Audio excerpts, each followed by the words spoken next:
Hello and welcome to the channel. तो जैसे कि आप लोगों ने थंबनेल में देख ही लिया होगा, आज हम बात करने जाएंगे high yielding topics for UPSC CDS and CAPF 2025।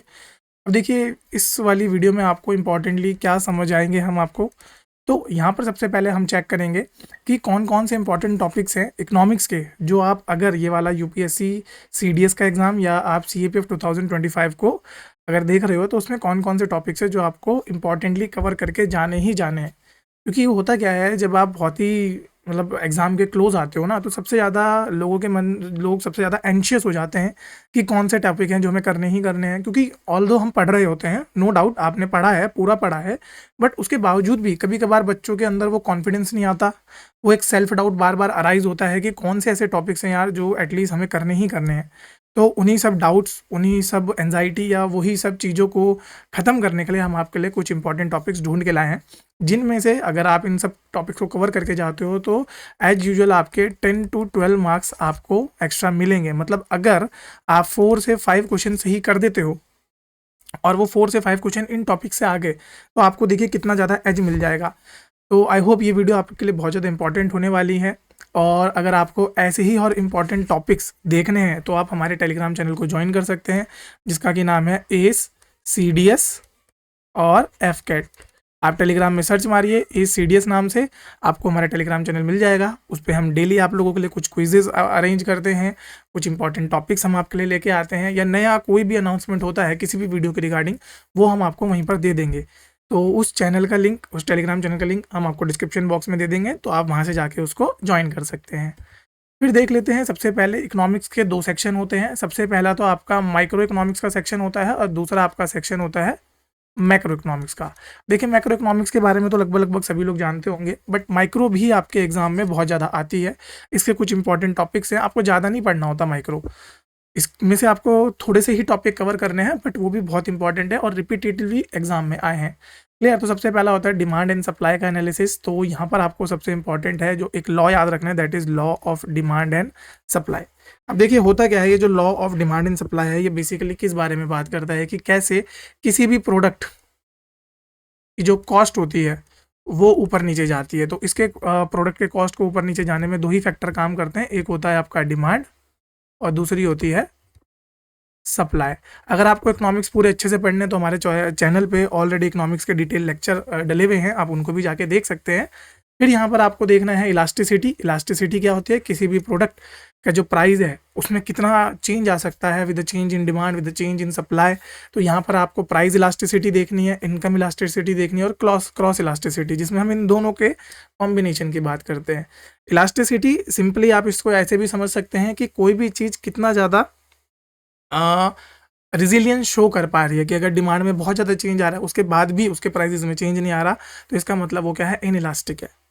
Okay, फिर यहाँ पे आते हैं determinants of demand and supply. भैया डिमांड एंड सप्लाई के क्या क्या डिटर्मिनेंट्स हैं, क्या क्या चीज़ें हैं जो इन चीज़ों को टेक केयर करती है, केटर करती है कि डिमांड कैसे चेंज होगी, सप्लाई कैसे चेंज होगी। तो इन सब चीज़ों को देखने के लिए आपको इंपॉर्टेंटली याद रखना है।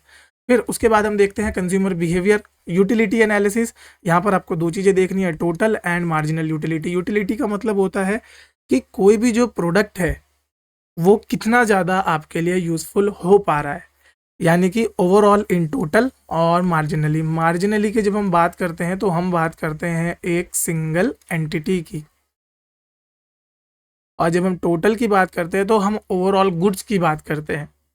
तो यानी कि यहाँ पर एक सिंगल एंटिटी की वजह से हमारी यूटिलिटी कितनी बढ़ रही है। फॉर एग्जांपल, अगर आपने एक रोटी खाई है तो उससे आपको कितना बेनिफिट हुआ, और टोटल इन टोटल आपने जितनी रोटियां खाई हैं उससे आपको कितना बेनिफिट हुआ। फिर नेक्स्ट आ जाता है इन डिफरेंस कर्व एनालिसिस, यानी कि जो कंज्यूमर बिहेवियर है उसमें कितना डिफरेंस आ रहा है, तो उस एनालिसिस को आपको चेक करना है। फिर यहाँ पर हम बात करते हैं कंज्यूमर इक्विलिब्रियम की वजह से। तो यहाँ पर जो कंज्यूमर इक्विलिब्रियम है वो बेसिकली बात करता है कि कैसे आपका जो कंज्यूमर का बिहेवियर है वो चेंज हो जाता है। तो इन सब चीज़ों को आपको ध्यान रखना है। फिर यहाँ पर आता है प्रोडक्ट एंड कॉस्ट। तो प्रोडक्शन फंक्शन, यानी कि क्या क्या चीज़ें हैं या क्या क्या फैक्टर्स रहते हैं प्रोडक्शन के पीछे। जैसे आप लोगों ने पढ़ा ही होगा, देयर आर 4 मेन फैक्टर्स। तो 4 मेन फैक्टर होते हैं जो आपको याद रखने हैं। ओके, 4 मेन फैक्टर कौन कौन से होते हैं, land, labour, capital, and entrepreneurship.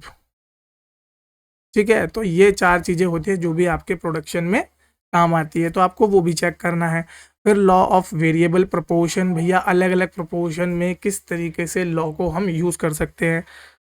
फिर आता है कॉस्ट कॉन्सेप्ट। अब ये नहीं कि सारे ही करने हैं, कुछ कुछ मेन मेन है इसमें से। तो फिक्स्ड कॉस्ट क्या होती है, वेरिएबल कॉस्ट क्या होती है, टोटल कॉस्ट क्या होती है, मार्जिनल कॉस्ट क्या होती है, और एवरेज कॉस्ट क्या होती है। इन सब के बीच में आपको डिफरेंस पता होना चाहिए, और कैसे कैसे ये कॉस्ट आपकी मतलब बन के आती हैं, तो इन सब चीज़ों के बारे में आपको याद होना चाहिए। फिर नेक्स्ट इंपॉर्टेंट चीज़ होती है that is your market structure, कि आप जिस मार्केट में हो, ठीक है, जिस मार्केट में आप उस प्रोडक्ट को खरीद रहे हो उस मार्केट का स्ट्रक्चर कैसा है। ओके, तो क्या वो एक परफेक्ट मार्केट है। परफेक्ट मार्केट क्या होता है, ये आप लोग समझ लेना, equal number of buyer is equal to equal number of seller. तो ये क्या हो गया, एक परफेक्ट मार्केट बन गया। फिर आता है मोनोपोली। मोनोपोली जहाँ पर सिर्फ एक सेलर हो और बहुत सारे बायर हो। मोनोपोलिस्टिक जहाँ पे एक सर्टेन टाइप ऑफ सेलर्स होते हैं। ओलिगोपोली जहाँ पर बहुत सारे सेलर्स होते हैं और बहुत सारे बायर होते हैं। क्लियर, तो ये आपको ध्यान रखना है। फिर आ जाते हैं हम अपने next, that is your macro economics. Macro economics के टॉपिक्स की हम बात कर लेते हैं। इंपॉर्टेंट क्या क्या है ये ध्यान रखिएगा। ये आपका ज़्यादा मतलब ज़्यादा प्रपोर्शन आपके यहाँ से आते हैं क्वेश्चन, क्योंकि यहाँ से जो आपके क्वेश्चन होंगे वो थोड़े से एनालिटिकल बन जाएंगे। पीछे वाले जो क्वेश्चंस थे, मतलब माइक्रो इकोनॉमिक्स वाले जो क्वेश्चंस थे, वो आपके डायरेक्टली बाय द बुक्स आएंगे। यहाँ से थोड़ा आपको एनालिटिकल क्वेश्चंस की तरफ बढ़ना है, जहाँ पे आपको थोड़ा सा डेप्थ में चीज़ों का पता होना चाहिए। अब डेप्थ में चीज़ों का पता होने से मतलब क्या हो गया कि यहाँ पर आपको को रिलेट करना आना चाहिए। जब तक आप इनको को रिलेट नहीं करोगे इन सब टॉपिक्स को, तब तक आपके लिए यहाँ पे दिक्कतें आती रहेंगी। तो ये आपको ध्यान रखना है। तो सबसे पहले यहाँ पे आता है नेशनल इनकम। किस तरीके से आपकी जो नेशनल इनकम है वो बन के तैयार हो रही है। पहला हो गया जैसे ग्रॉस डोमेस्टिक प्रोडक्ट, तो इसको हम बोलते हैं जीडीपी। ठीक है, जीडीपी के बारे में आप सबको पता होगा कैसे बनती है। Total goods and services produce in a particular territory with in a financial year, तो ये आपको ध्यान रखना है। फिर जीएनपी के बारे में आपको याद रखना है, एनएनपी, और इनमें भी फिर आपके 3-4 चीज़ आ जाती है, जीडीपी एट मार्केट कॉस्ट या एनएनपी एट मार्केट प्राइस। ठीक है, फिर आता है फैक्टर प्राइस या फैक्टर कॉस्ट। तो ये सब चीज़ें भी आपको अच्छे से याद रखनी है। फिर आपको देखना होगा method of calculating national income. तो बहुत सारे मेथड हैं, जैसे एक आ गया आपका वैल्यू एडेड मेथड हो गया, एक एक्सपेंडिचर मेथड हो गया। तो इस तरह के मेथड्स आपको याद रखने हैं। फिर आ जाता है आपका मनी एंड बैंकिंग। मनी में सबसे पहले आपको देखना है फंक्शन ऑफ मनी। भैया मनी किस तरीके से काम करी है, क्या क्या फंक्शन है मनी के, कितने टाइप की मनी होती है। जैसे आपको मैं बता दूँ M0, M1, M2, M3, M4, कौन कौन सी मनी होती है जिसको आप ब्रॉड मनी बोलते हो। ठीक है, फिर एक मनी होती है जिसको आप क्या बोलते हो, नैरो मनी हो गया। ठीक है, तो ब्रॉड मनी, नैरो मनी, ये आपके काम आ जाएगा। फिर एक होती है हाई पावर्ड मनी। जो जो मैं आपको टॉपिक बता रहा हूँ वो आपको जाके आज ही सर्च मार लेना अगर आपने अभी तक नहीं मारे हैं। ठीक है, हाई पावर्ड मनी क्या होता है। फिर आता है आपका डियर मनी।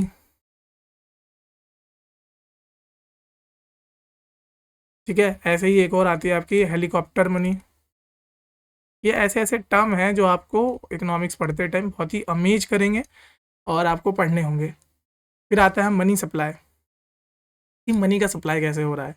फिर आता है roles and function of central and commercial banks. तो सेंट्रल बैंक की जब आप बात करोगे तो यहाँ पे आपको आरबीआई के बारे में पढ़ना है, और कमर्शियल बैंक्स जब आप बात करोगे तो जो भी आपके इंपॉर्टेंट बैंक्स है, फॉर एग्जांपल एसबीआई, पीएनबी, ठीक है, इस तरह के बैंक्स, तो आपको इस तरह के बैंक्स के बारे में पढ़ना है। साथ साथ आपको फंक्शंस देखना होगा आरबीआई और एसबीआई के बीच में। वो सब आप कहाँ पढ़ोगे, मॉनेटरी पॉलिसी में। मॉनेटरी पॉलिसी में जैसे आपका आ जाएगा LAF, ठीक है, लिक्विडिटी एडजस्टमेंट फैसिलिटी। तो एक ये आपको याद रखना है, LAF आपका एक आ जाएगा। ओके, तो इसमें आपके पास क्या क्या आता है, रेपो रेट आ जाता है, रिवर्स रेपो रेट आ जाता है, OMO आ जाता है। ठीक है, और भी बहुत सारी चीज़ें जैसे MSF आ जाता है, मार्जिनल स्टैंडिंग फैसिलिटी आ जाता है। तो ये सारी चीज़ें आपको याद रखनी है। फिर नेक्स्ट हम देख लेते हैं, आता है आपका इन्फ्लेशन। इन्फ्लेशन में आपको देखना है कॉजेज ऑफ इन्फ्लेशन। अब कॉजेज ऑफ इसके तो देखो डायरेक्ट क्या आते हैं, MCQ भी आते हैं। और अगर मैं आपसे CAPF की बात करूं, ठीक है, तो CAPF में तो डायरेक्टली आपका पिछली बार आया था, डायरेक्ट एस से आया था, ठीक है। तो ये आपको याद रखना है। फिर इफेक्ट ऑफ इन्फ्लेशन, क्या क्या इफेक्ट होते हैं, जैसे यहाँ पे अगेन एनालिटिकल क्या आता है, जो आपका परचेजिंग पावर होती है, उस पर एक सवाल आया था कि इन्फ्लेशन क्या करता है, आपकी जो परचेजिंग पावर होती है उसको डिक्लाइन कर देता है, ये आपको ध्यान रखना है। फिर आता है मेजर टू कंट्रोल इन्फ्लेशन, तो इम्पॉर्टेंट याद रखना है। नेक्स्ट आता है फिस्कल पॉलिसी, ठीक है। इसमें आपको क्या क्या लेना होता है, पब्लिक रेवेन्यू, पब्लिक एक्सपेंडिचर, किस तरीके से जो पब्लिक रेवेन्यू होता है वो जनरेट होता है, कौन कौन से एरियाज होते हैं। जैसे यहाँ से आप देख सकते हो टैक्स रेवेन्यू हो गया, नॉन टैक्स रेवेन्यू हो गया, तो ये सब चीज़ें आपको देखनी है। क्लियर? तो ये आपको याद रखना है। टैक्स रेवेन्यू में भी अगेन कैसे वाले टैक्स, एक तो डायरेक्ट टैक्स में कौन कौन से आएंगे, फिर इनडायरेक्ट टैक्स में आपके कौन कौन से आएंगे। नॉन टैक्स रेवेन्यू में आपका आ सकता है डिसइन्वेस्टमेंट, तो ये आपको याद रखना है। एक तो डिसइन्वेस्टमेंट हो गया, फिर और क्या हो गया, यहाँ पे जो भी आपके पब्लिक अकाउंट में आ गई चीज़ें, वो सारी चीज़ें आपके आती हैं यहाँ पे। क्लियर? इसके बाद आता है आपका बजट। यहाँ पर आपको बात करनी है बजट डेफिसिट्स। तो ये आपको चीज़ें याद रखने की, बजट डेफिसिट्स में क्या होते हैं, जैसे बहुत सारी चीज़ें आपको यहाँ पे और भी हैं, जैसे फिस्कल डेफिसिट एक आपकी टर्म हो गई। अगर आपने बिल्कुल भी नहीं सुना है अभी तक ये, तो कोई बात नहीं, आपको हमारे चैनल पे इकोनॉमिक्स का कोर्स ऑलरेडी मिल जाएगा। और बाकी जैसे जैसे सब्जेक्ट हम लाते रहेंगे उनकी भी चीज़ें आपको हमारे यूट्यूब चैनल पे और टेलीग्राम चैनल पे इनके रिगार्डिंग आपको चीज़ें मिलती रहेंगी। तो आप ज़रूर से ज्वाइन कर लीजिएगा हमारा टेलीग्राम चैनल भी, और हमारा यूट्यूब चैनल भी सब्सक्राइब कर लेना, क्योंकि आपके लिए बहुत सारी चीज़ें हम लेके आने वाले हैं। और इस बार का CDS और जो आपका नेक्स्ट CDS है वो दोनों आपके क्लियर करवाएंगे हम। तो यहाँ पे फिजिकल डेफिसिट की बात हो गई, फिर आता है रेवेन्यू डेफिसिट, ठीक है। तो रेवेन्यू डेफिसिट हो गया यहाँ पे। फिर आता है पब्लिक डेट। पब्लिक डेट में आपको याद रखना है कि सरकार जो डेट लेती है, गवर्नमेंट इंडिया जो डेट लेती है, वही आपका पब्लिक डेट कहा जाता है। वो सेंट्रल गवर्नमेंट भी ले सकती है या स्टेट गवर्नमेंट भी ले सकती है, इस तरह के बहुत सारे सवाल आते हैं। क्लियर? फिर आता है यहाँ पे international trade and balance of payment, ये BOP आपको टर्म याद रखनी है। यहाँ पे theories of international trade, balance of payment का स्ट्रक्चर, कि यहाँ से कितना ज़्यादा आपका एक्सपोर्ट हो रहा है और कितना आपका इंपोर्ट हो रहा है। अब देखिए ये चीज़ें आप और कहाँ से डाल सकते हैं, ये चीज़ें आप इकोनॉमिक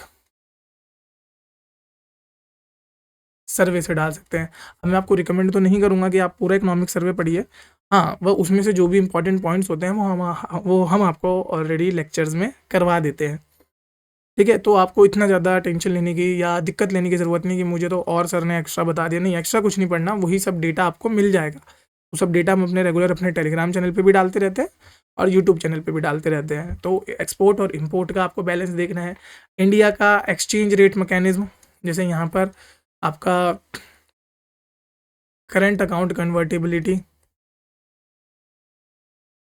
ठीक है, तो एक ये आपको याद करनी है। फिर आता है कैपिटल अकाउंट कन्वर्टेबिलिटी, ये दो चीज़ें आपको याद रखनी है। फिर इकोनॉमिक ग्रोथ, इंडिकेटर्स कौन कौन से इकोनॉमिक ग्रोथ के इंडिया में, फैक्टर्स जो अफेक्ट करते हैं इकोनॉमिक ग्रोथ को, और यहाँ पे सस्टेनेबल डेवलपमेंट की बात। तो ये सारी चीज़ें हैं जो आपको इम्पॉर्टेंटली करके रखनी है। और जब आप इन सब चीज़ों को कर लोगे तो आई एम श्योर कि आप एक सर्टेन पोजीशन में आ जाओगे कि आपको पता होगा कि आप कंप्लीटली रेडी हैं अपने एग्ज़ाम के लिए। आपको पता होगा कि आप इस बार के एग्ज़ाम को क्लियर कर लोगे, ठीक है। अगर इससे रिगार्डिंग और भी कोई क्वेरीज होती हैं और भी कोई इश्यूज़ होती हैं तो आप हमारे साथ हमारे टेलीग्राम चैनल पे भी जुड़ जाइए, साथ साथ यूट्यूब चैनल पे तो आपको रेगुलर कंटेंट मिलता रहेगा। कोई भी क्वेरी हो, कमेंट बॉक्स खुला है, आप वहाँ पे जाके हमें बता सकते हैं। धन्यवाद।